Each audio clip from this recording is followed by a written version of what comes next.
Hey everybody, thank you so much for coming out to the first Hackfort Tech Challenge. This is something I've been really passionate about. I've been working on for a while.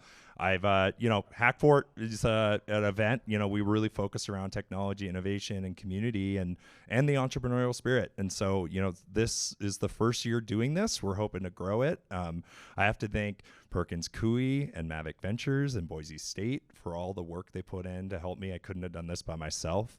But I'm really excited about this. We have 3 finalists today that are going to do their pitch.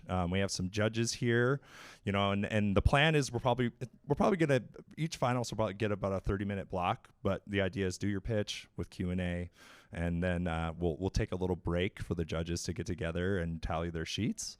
And then we'll do a little award ceremony. So and Darren's here, and I'm super excited. And thanks again, Darren, for helping out with the prize for today. So, all right. Well, who wants to go up first today? Ready? Yeah. Yeah,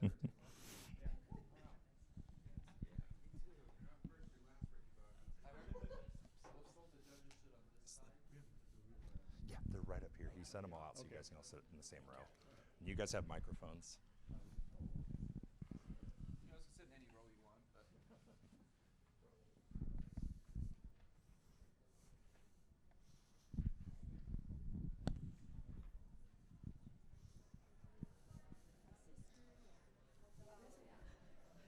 Oh my God, I finally got it. I was talking to the guys. I need like 5 minutes.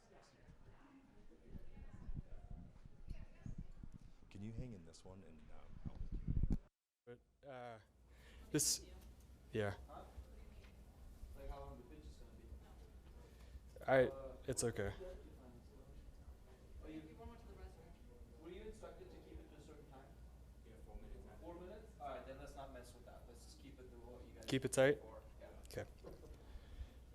Let me get this. About to make it real complicated.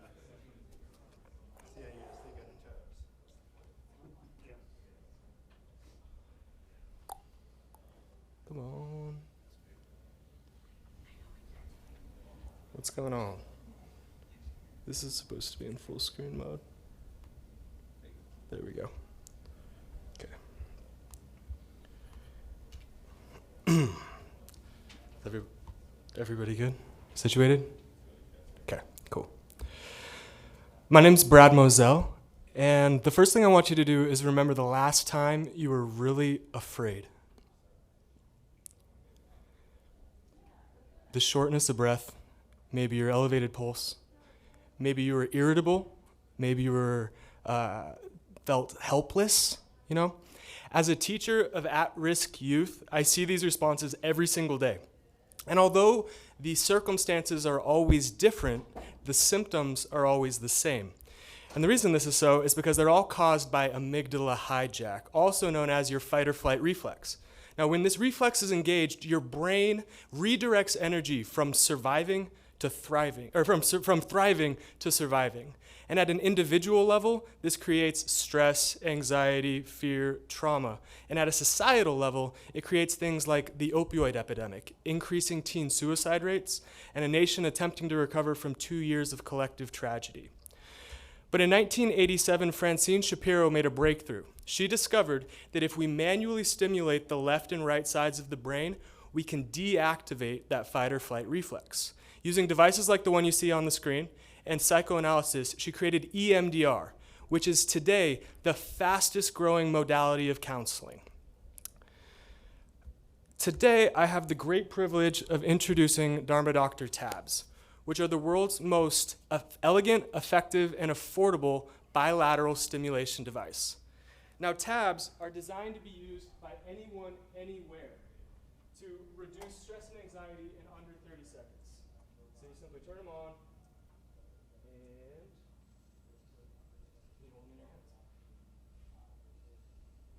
People like students, teachers, counselors, patients, or first responders can use these at the scene of a traumatic event to prevent PTSD where it starts or to redirect the thinking when we need it the most. Now, much like the iPod revolutionized the MP3 player, there are bilateral stimulators on the market already, but none of them have the intuitive design or aesthetic appeal necessary for widespread market adoption. And we've tested this. So far, we've gone out and interviewed over 100 therapists, counselors, students, and patients, and already generated more than $6,000 in pre-orders.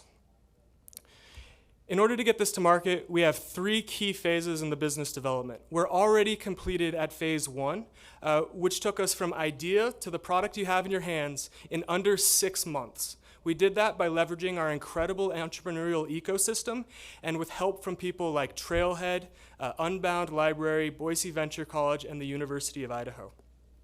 In phase 2, our goal is to get this hardware in people's hands. We're going to use a Kickstarter to gain momentum and target 2 beachhead markets. The first is pre-existing EMDR therapists and their patients, and the second is the Instagram wellness community.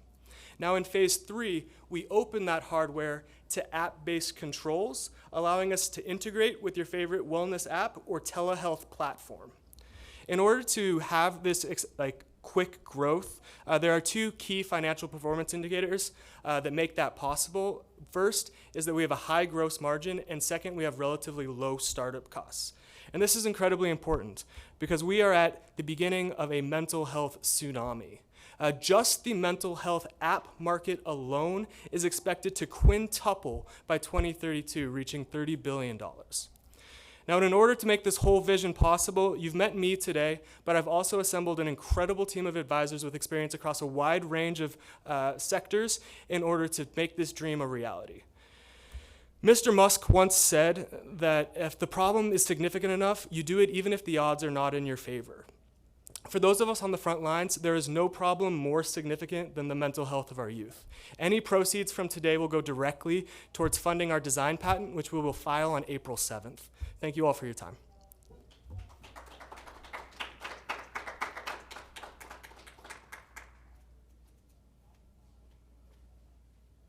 we got about 10 minutes Q&A.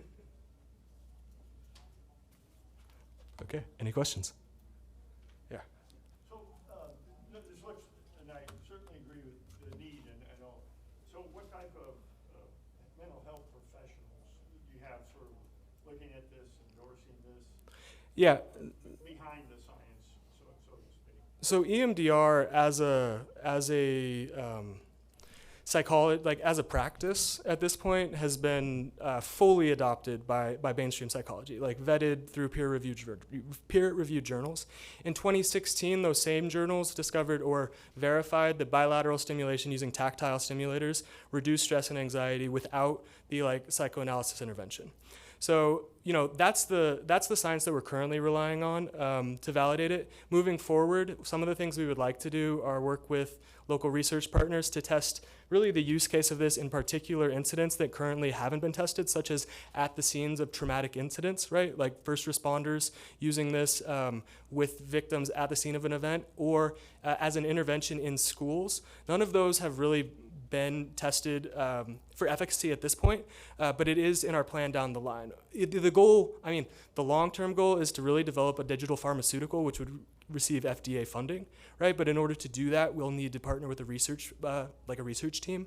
I'm pursuing iGEM, which is an Idaho-based partnership, and I think that's going to be ultimately the way in which we validate this particular tool as an instantiation that can be, validated by researchers. Does that answer? Sort of? Okay. So you identified several competitors and had the nice breakdown of some of the feature sets that are different. But anytime you're entering a market segment where you're not the first there, you have to really clearly articulate why you're going to win. So why are you going to win? So, couple reasons.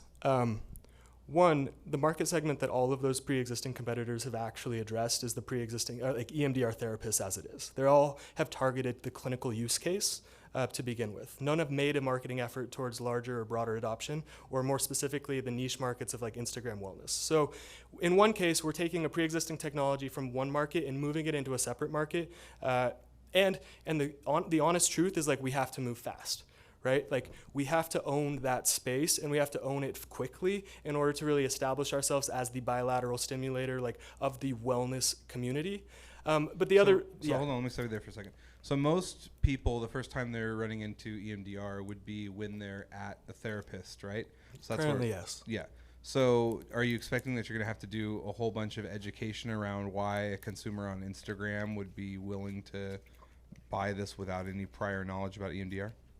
So between the two markets, yes, there will be some sort of educational component, like why does bilateral stimulation reduce anxiety in under 30 seconds? That message has to be communicated. Like, why does this work? But on a second note, like, our product testing with pre-existing EMDR therapists, like, all of them want a tool like this that they can give to their patients, specifically therapists that work with youth, right? Because a lot of teenagers have social anxiety at school, and they need a tool that they can bring with them to school in order to, like, regain control over that in a different space. So the therapists themselves that are already using other technologies, like in our interviews with them, they want a technology that they can refer their patients to that has the portability factor, because the current, like, the light bars and things don't have that functionality. So you are still expecting though that most consumers would hear about it from their therapist first and not buy directly from you, or maybe they would, but they'd have to go have a therapy session. So in terms of, like, our growth as a company, our two first moves of the first market that we're targeting will be pre-existing EMDR therapists, right? Because that educational hurdle is lower. The second group, honestly, is probably going to be people who have already heard about EMDR because a friend has gone through it or something along those lines. So we still, like, the curve on education around EMDR is accelerating rapidly. Like, I think a lot of the people in this room probably have already heard EMDR, even if you didn't know what it was. And that sort of curve, like, we want to be on the front side of that curve as a bilateral stimulation device that, the Instagram community can jump onto. Nice. Okay.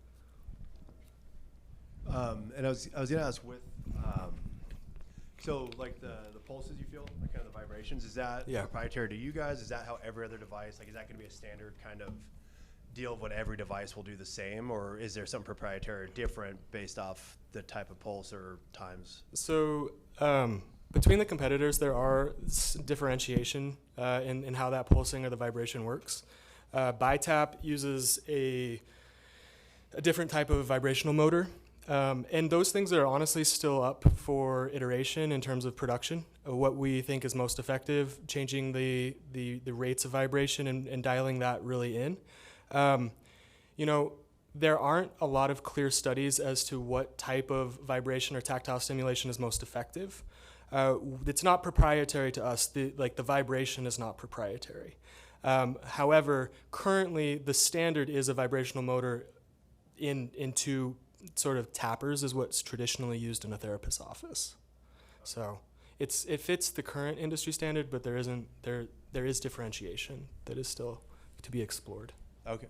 And do you might not be able to now, but once there's an app connected to it, be able to kind of track users, like how long they're like if you do different types of vibrations, like does that increase them using it more? Does that, that might be able to tell also if it's helping or, give you guys the data to be able to, possibly make better decisions in this space than. I think the really exciting idea is really in that phase. Once we get past phase 2, which is just getting this hardware into people's hands, right? Once we get into phase 3 and open up with app integration, I really see this as sort of the Peloton of mental health, right? Where this becomes the tool where we can track use cases, we can change intensities, you can really customize it for yourself, but it also integrates with things, like Calm or telehealth companies like Cerebral, right? Where telehealth or EMDR therapists can remotely control them in order to provide EMDR in a telehealth experience. And all of that, will be built into that phase 3. So yeah, that's the vision. It's also in phase 3, we move to a recurring revenue model instead of like a single transactional model where it would be a subscription, like $1 a day, right, for mental health. That's the vision. Tell me a little bit more about phase 2 and how you're going to go from the Kickstarter campaign and target those Insta Wellness community members and how you're going to convert them. Yeah. So phase 2, there's a particular niche community in Instagram called self-healers, hashtag self-healers, right? It was driven by a therapist, the holistic psychologist is the account. And the movement is really how do we deconstruct our own personal trauma and process through it. That is the community that we are going to hyper focus and hyper target, right? In terms of our Kickstarter, in terms of our marketing. She currently has 5 million followers, and we hope to use other Instagram influencers in order to really promote the product. We're also talking with Hawk Media's Gen Z, it's like a Hawk Z, I think, is Hawk Media's Hawk Z, which has a host of Generation Z influencers in order to really push the Kickstarter. In addition, we're competing in the IEC, and we've been asked to be the one of the spokespeople for the Venture College with local media outlets. So we're already interviewing with a whole host of media outlets in the next month. And working with them, we're going to basically embargo an article that's going to come out sometime this summer when we launch the Kickstarter about the effectiveness of bilateralization, Dharma Doctor, and what we're doing here in the community. And then we're also going to fulfill on all of the pre-orders that we already have in order to really push that Kickstarter. Now, we already have our manufacturer secured, so the numbers that you saw on the screen were actually based on a minimum order quantity of 1,000 units. Our goal is to far exceed that in the Kickstarter. However, we know what we need to raise in order to get to manufacturing, and it's achievable at a couple different levels. So the Kickstarter is really it's more of a marketing effort than it is necessarily like a getting us to production effort. It's how we validate across or gain general public approval or social validation at that point. You mentioned the time to market has to be pretty speedy. What are you going to do to protect this thing? Yeah, so we're working with Liber IP Law, which is a local IP firm here in town. We've already filed trademarks on the brand and the logo. On April 7th, we're filing a design patent, which allows us to protect the shape. So anybody that puts up like a Chinese knockoff on Amazon, right, we can just say this, literally, you show them a picture and it's like, okay, it's the same thing, like you have the patent. And then we're working on the beginnings of a utility patent that covers much more of the phase 3 sort of elements that we're getting to, but that I'm not going to disclose at this point. And could you run through the prices again for, not for purchase, but also like your production once you go into manufacturing, kind of what the expectation will be there, and where you think there'll be areas to essentially drop expenses? Yeah, so one of the reasons we've been able to go so quickly from idea to the product is because we have a really key partnership with a manufacturer through one of our advisors. They've been able to front load a lot of the development and packaging costs already. So our first 1,000 units, the price on those is $18 a unit for the actual product. With tariffs, packaging, the cord, our landed COGS are expected to be at $25 a unit. So we're retailing it at $99 to start, right? And this is really the phase 2 retail plan, because phase 3, again, we get to that recurring revenue model. But that's like the Janet, who's one of our advisors, she started a company out of New York, very successful, just got picked up by Sephora. She hooked us up with her manufacturing partner of the last 8 years. So we're working with them directly, and that allows us, in exchange for a lot of that uploaded like labor, we're paying a little bit higher for those first couple thousand units, right? But as we scale in terms of quantity ordered, we expect that $18 to move closer down to 15 or even 12 in the, relatively decent future.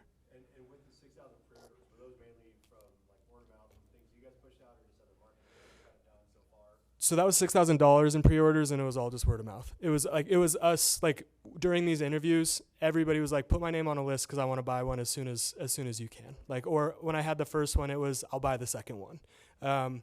We had one employer in town purchase quite a few for their employees because they believe that it's an effective tool for the mental health of the entire company. And that's how we've reached that $6,000. And honestly, I think it's probably exceeded the $6,000 since I put that on the slide, but yeah.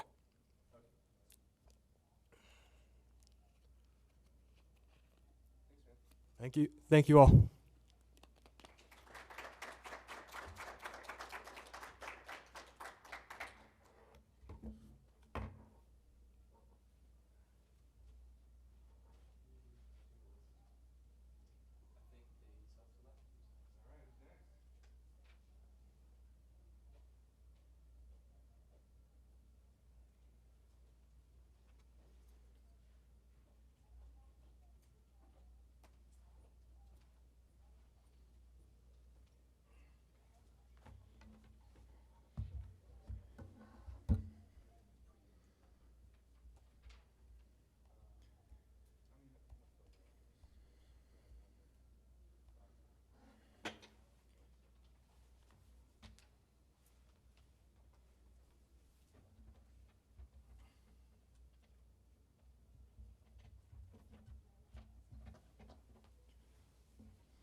Hi, my name is Christian Perry, and I'm one of the founders and current CEO of ChatterQuant, the artificial intelligence fintech leader in social monitoring.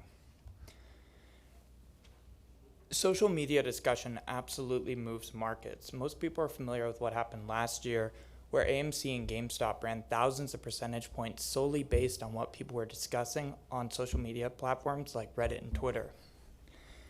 One tweet from Elon Musk caused the price of Dogecoin to increase 21%.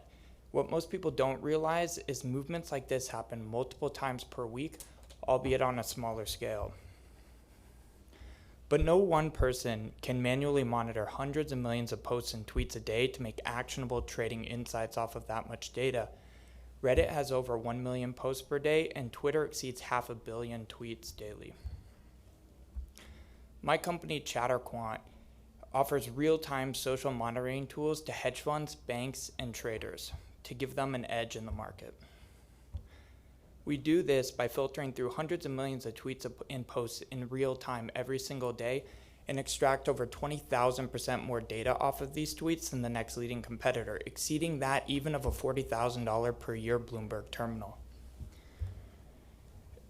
Our artificial intelligence stock alert system has generated 98 alerts in the past 2 weeks, with 90 of those being wins. What that means is 92% of the stocks that were alerted through our system are currently sitting up above their alert price with an average gain of 17.3% and the highest exceeding 144% gain in the last 2 weeks.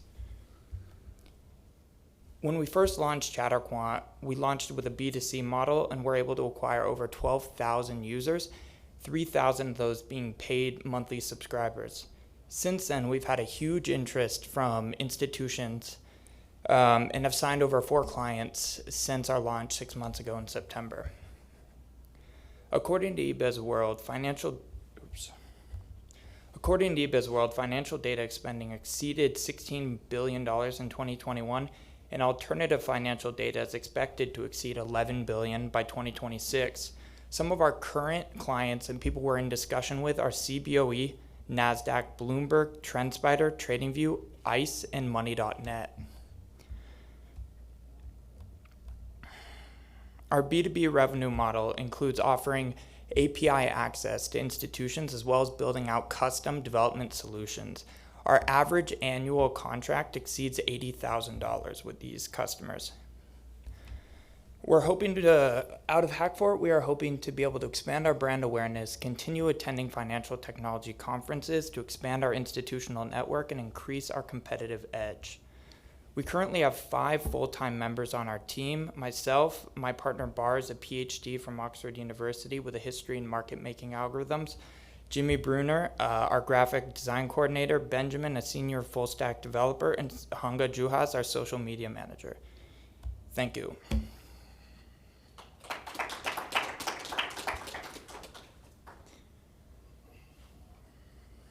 So if you guys have this tool working today, how many posts are you reviewing per day, and then how are you collecting all that data? Is it via API with Twitter, or do you have a scraper? How are you getting the data? Correct. So we actually have contracts set up with both Reddit and Twitter in order to collect real-time data through their API. We go through over 5 million posts per day currently and filter out basically all the non-stock related stuff through natural language processing and context-centric logic. So out of 5 million posts, how many of them are talking about financial? 5 million. 5 million are talking about that? Correct. That's a lot. Okay, cool. Do you go through comments as well? We do. So we monitor comments on Reddit and are expanding comments on Twitter with our next iteration of our contract with Twitter. So. Any questions, please use the microphone. Could you go back to that slide where you had the number of alerts and then the correlated Absolutely. percentage? Yeah, that one. You ended highlighting 2 metrics. There was, can you repeat those again? Of the ones that you had alerts for, what were the effectively the results? Correct. So we sent out 98 alerts in the last 2 weeks. 90 of them are currently sitting up above their alert price, and 17.3% is the average, I guess, amount that they're above their alert price. And then I guess in terms of like what triggers the alerts, is that kind of like what you guys have written into like with your algorithms, is it'll determine if some set metric hits, that's what's going to determine an alert, or could it be different? Correct. So we have several different alerts. One of them is a dynamic alert. It's unusual discussion. So every single stock in our database, which is over 24,000 and over 10,000 cryptocurrencies, has a unique threshold that has to be triggered in order for it to fire off an unusual discussion alert. And that threshold actually changes over time as the average discussion on a stock changes. We also have a couple of alerts in testing and a couple that are already released where we start combining trade volume, options flow, and other kind of relevant metrics to kind of solidify what's being discussed online. Does your algorithm weight certain accounts? To use the example of Elon Musk, if Elon Musk says something about one of your So on our website, chatterquant.com, we do have certain, anybody in here could also go and see a lot of these metrics. We do have certain, I guess, boxes or widgets that we've developed where where there is a weighting based on follower counts. As you're familiar with someone like Elon Musk or Zach Morris tweets about something, it has a much heavier impact on the market than if I tweeted about something. So we do have that taken into account in certain alerts and metrics. Is it just follower count? As a follower count, we're hoping to expand to engagement soon. Could you flip to the competition slide, please? Yes, absolutely.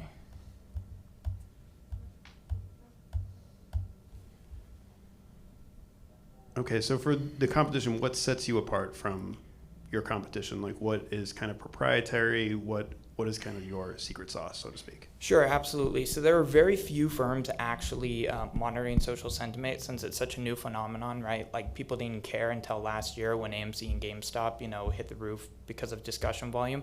Bloomberg's one of our competitors. As I said, we actually extract more data than them. I talked with one of the product developers of Bloomberg early this week, and he was discussing kind of their process of extracting it as all manual, whereas ours is all automated and done algorithmically.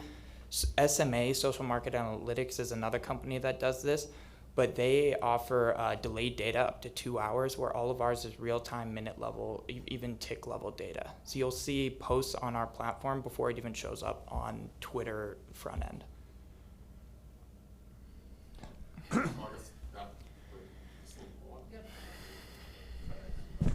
So I guess you may have just answered this, but I was going to ask another Reddit thing.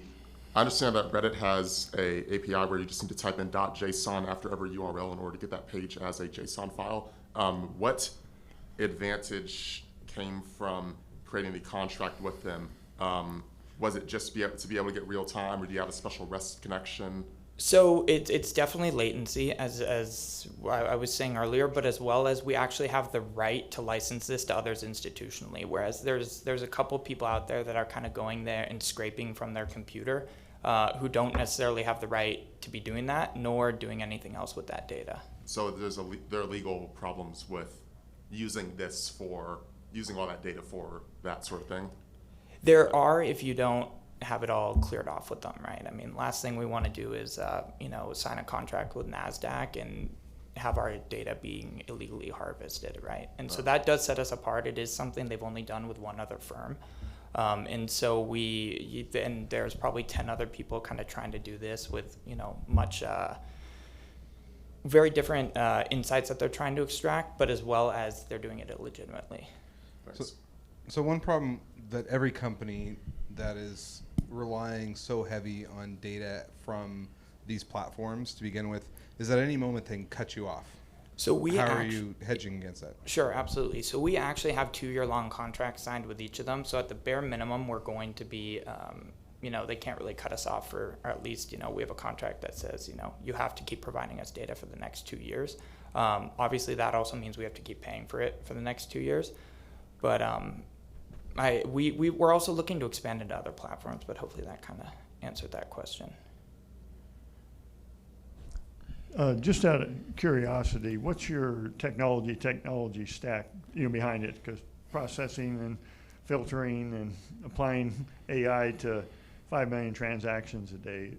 Sure. So our AWS hosting fees are not cheap, but we're currently using JavaScript as well as Python and CSS. Are our 3 main tech stacks. But you're running it on AWS. Correct. Are there any adjacent asset classes that fluctuate due to chatter out on the social that you could quantify, or?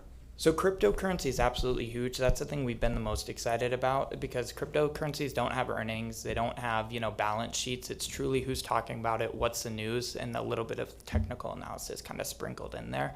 But that's been the most exciting to a lot of the institutions we've talked to, as well as a lot of retail traders. And to go back, one thing I didn't bring up about differentiators is kind of what we're doing with this type of data. Our most recent tool, which hasn't been done before, is we're actually able to extract what our users' price targets, entries, exits, and stop losses solely based on kind of reading millions of tweets about a stock. And obviously this is great for an institution who can kind of go and say, there's a lot of discussion, a lot of money moving into a stock. Where are people looking to exit? Maybe even before they set it in their brokerage account, which they're often buying data from as well. To kind of lead into like predictive type analytics and stuff like that. Absolutely. Who would you say like your main, or do you guys think like your main target would be? Would it be more like people, day traders, like someone that's going to kind of use this, log into the site or be a paid user, or is it more for trading firms? Do you kind of have an area that you feel like you guys are targeting more? So we launched B2C, as I said, back in September, and generated $400,000 in revenue since then on the B2C side. Can you say that one more time? Sorry. So we launched B2C in September, kind of on our front-facing website, and generated about $400,000 in revenue since then. What we've noticed is that retail traders are not very sticky. Somebody starts trading and loses all their money, and they say, all right, I'm done. And when we first launched, our technical capabilities are not where they were today as well. And so it was kind of a way to bootstrap our way and continue growing with some revenue while furthering our development. But we've had a lot of not only us reaching out to institutions, but institutions reaching out to us because of the coverage of our data currently.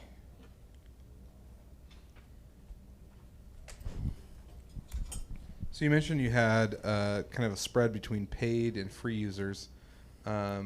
Is that just a matter of when they signed up, or do you actually offer different feature sets between those two? So we went with a freemium model because there's so many people in kind of the retail tool space that, put everything behind a paywall. And the reason they do that is because they don't offer any value, right? And so they're trying to, it's all a sales and marketing ploy to get somebody to sign up. Our tech is real and is there. And so we offer some of our features, such as how many people are posting about this stock on Reddit and Twitter for free on our website. And so that kind of gives people a taste of what they're going to experience, which is further insights on individual stocks and the sentiment, positive or negative, and all of that. And have you guys gotten outside funding, or is this all just off your revenue? So up until February, we had no outside funding, and we've recently done a small raise through Trolley House Investments in order to continue our growth and hire on more developers to maintain our lead in the space. Okay. And do you know like what your typical run rate would look like right now? So right now we're running, it's about $20,000 a month, but almost all of that is covered by our current revenue in MRR. Okay, here's kind of a stupid question, so get ready. What makes you fintech? Like you've called ChatterQuant fintech, but it sounds like you're kind of aggregating on the social side more than the financial tech side. Sure. So we're absolutely aggregating on the social side, and that is our primary differentiator. But our combination of other data sets, such as trade volume, options flow, earnings data, all of that is kind of where we're actually not only just saying, hey, here 10 people are talking about this. Well, it's more like 10,000 people are talking about this stock, but 10,000 people are talking about this stock. There's been a spike of 20% in options flow, and trade volume is 5 times higher than it usually is. We combine that data and offer it to funds and banks. And I would say every one of our clients is financial. And you might have gone over it. I don't think you did. What is the, like, for the paid users, like, what is your guys', is it a subscription, probably like monthly, or? Correct. So right what now, do those rates look like? It's $35 per month for our pro features and $59 for our max. Our max includes cryptocurrencies and some of the other features that we're releasing in the next month. All right, perfect. Thank you.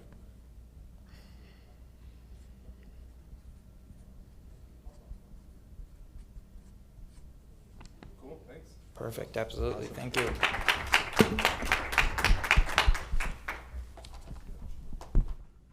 Who's next? Self-nomination continues.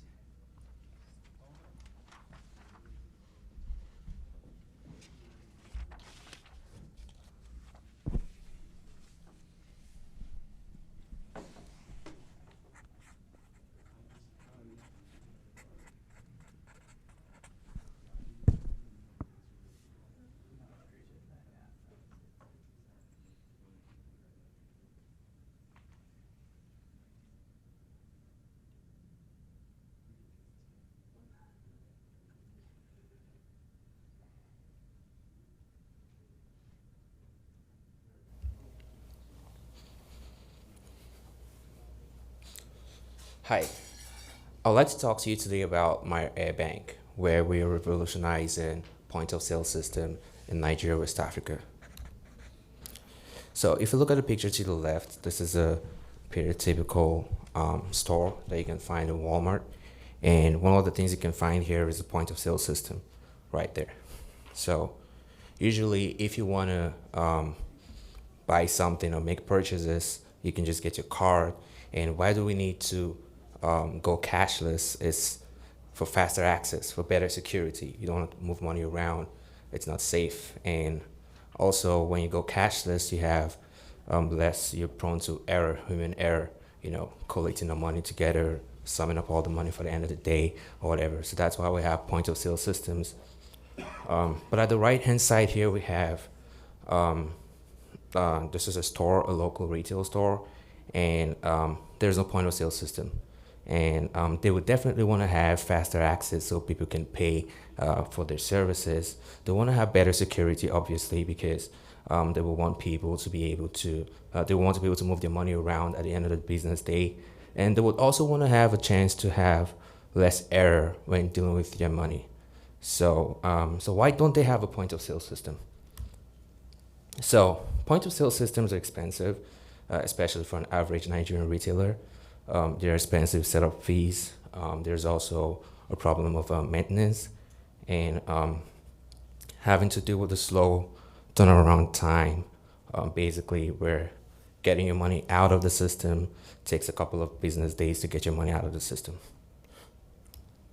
So our solution is a USSD interactive texting system where you can actually dial this dial-up number, and then you have access to deposit money into your mobile account or transfer money out of your mobile account. So the goal is to be able to provide vendors with this tool that doesn't require internet, because internet is also a problem in Nigeria, West Africa, and zero setup fees. They don't have to buy hardware. They don't have to save up to buy hardware. They don't have to have deal with maintenance, because the way this works, the USSD interacts with our API, and we do all the heavy lifting and the taking card details or taking bank account details to debit their account. So they also have instant value of your money. They don't have to wait 4 or 5 days to be able to get the value of their money as well. And the side effect of this is a mobile wallet. So they can actually have a mobile wallet to be able to do the local transactions. Our financial model is to take 2% of the transaction over $20. So when you have and this is billed to the vendor. So when the vendor wants to take in a customer's payment, any amount above $20, is 2% of that goes to my air bank. The other way we try to get money is 2% again goes to my air bank for any transfers above $20, and but transfer within the my air bank payment system within the mobile wallet itself is going to be free. So a lot of us might not know about Nigeria. Nigeria, West Africa is where I was born and I was raised there, and I also worked with my mom in the shop to sell things to people and all of that. So I have a first-hand experience about this problem. And there are about 206 million people in Nigeria, and there are only about 542,000 point of sale system, and even with that small amount of point of sale system, there's been about 4.7 trillion naira in transactions, and in dollars, that's about 10 point something billion dollars in transaction from 542,000 points of sale system.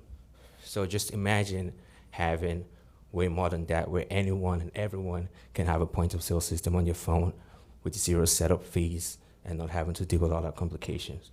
So we're estimated to get about $40 million within the next 2 years of launch. So we have other alternatives. We have the point of sale hardware. Point of sale hardware is not a mobile wallet, obviously. We can't say too much about the technology that works with it. It's usually tied to a bank. You have to pay setup fees, you have to maintain it, and it's obviously present in Nigeria. We have M-Pesa. M-Pesa, it's a Kenyan mobile wallet, but it doesn't face the problem of point of sale system. So, and it's not present in Nigeria, but it's a mobile wallet. It's based on a USSD, no internet needed, and zero setup fees as well. And Maria Bank takes all of this advantages. So our team is made up of myself. I'm the Chief Technical Officer. I'm a PhD student in Boise State University, 4th year, about to graduate next year. And I have Ebube Nathaniel Cole. He lives in Nigeria right now, and he's been the man on the ground. Our market plan is to put up some money for radio advertising, because most of the local retailers, you can easily reach them more with radio advertising. And we hope to have people and agents go out to those local retailers to do word of mouth and try to let them know about this platform. So we have a prototype ready, and we also have a patent and also trademarks, and we're also awaiting our mobile money license. We're working on that because every mobile bank needs a license to operate in Nigeria, and we hope to launch with the help of partially with the help of Hackfort by end of April. Thank you for listening.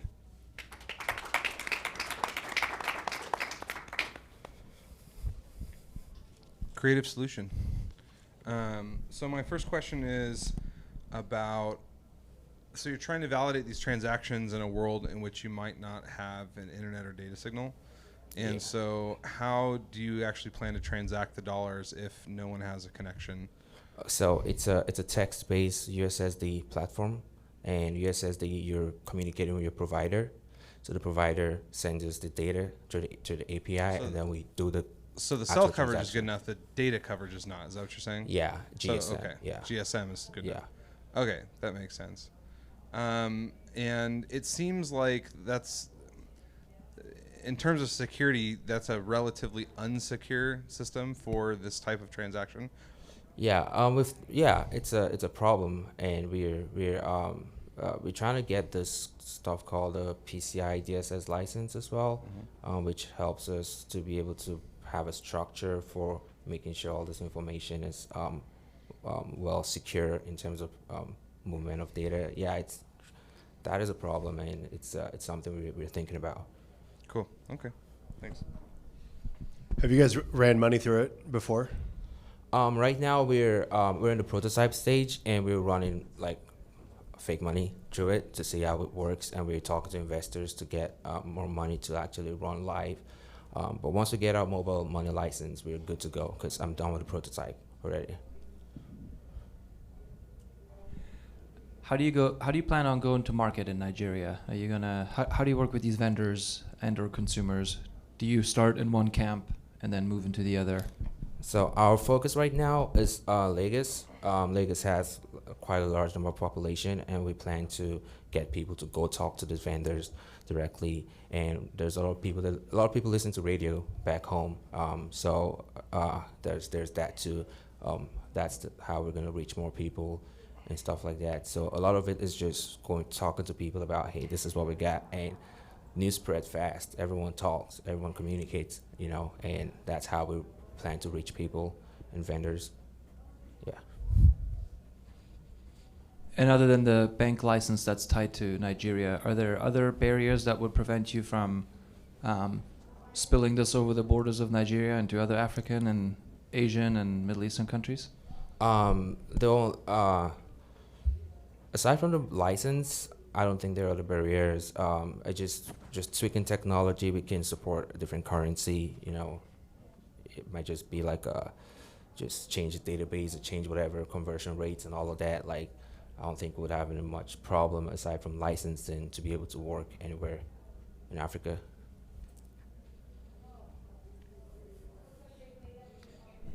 Thanks. Thank you.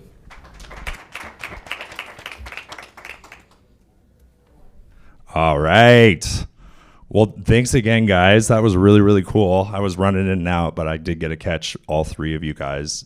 And I'm really proud of you guys for getting on stage and doing that. And I hope you got something out of it, right? We really want you guys to get involved. And, TM, one question I had. Are you planning on offering these guys a way to also get involved with Startup Week? Yeah.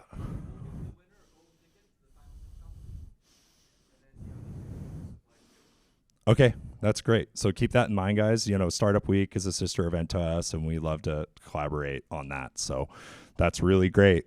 Well, without any further ado, and after this, I want to get a good photo with the judges and everybody who pitched today. We need to make sure to get that up there. Without further ado, first place. Actually, you know what? I'm gonna start with third place. It's suspenseful. Third place is Airbank. So let's give them a round of a hand. And second place, they decided to divide up and add a little bit of funds to the prizes. And we will connect with Darren and TM after this, and they're going to work on getting you guys checks. So second place, Dharma Doctor. And first place, Chatterquant. Awesome. Let's get up real quick and get a photo, guys. I'd love to do that real quick.